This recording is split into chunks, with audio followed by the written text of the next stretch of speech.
Hello, back with you again, Dr. Sam Hancock, President, Executive Director of Emerald Planet, which is a nonprofit organization located in Washington, D.C., working with 137 countries around the globe.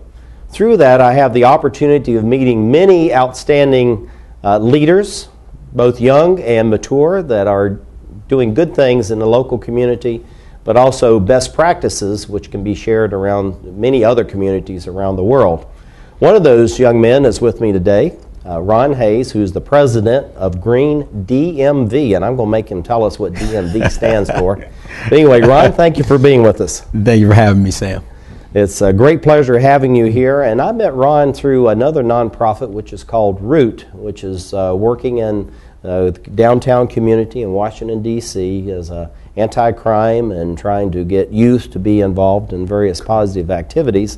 And in the conversation, I learned that Green DMV, which fits perfectly with our Emerald Planet and all the work we're doing around the globe, that you're trying to do things right here in the local community. So one is tell us a little bit about the Green, and then also if you'll start off with what the DMV stands for, and then we'll get into our conversation. Okay.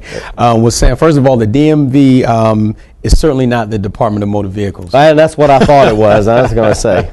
DMV actually stands for D.C., Maryland, and Virginia. It's a colloquialism used by people in this area to refer to the metropolitan D.C. area. So, and certainly the Green signifies exactly what we represent, and that is promoting clean energy in low-income communities. Okay, great. Now, my understanding is that you're focusing on downtown D.C. and then also what we call the inner suburbs, both in Maryland and Virginia.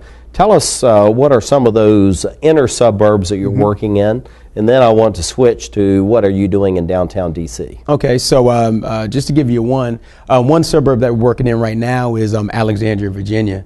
We're working there on educational projects right now. We do some work with the elementary school age children and wanting to get them up to speed in terms of what sustainability means to their lives and how they can get involved.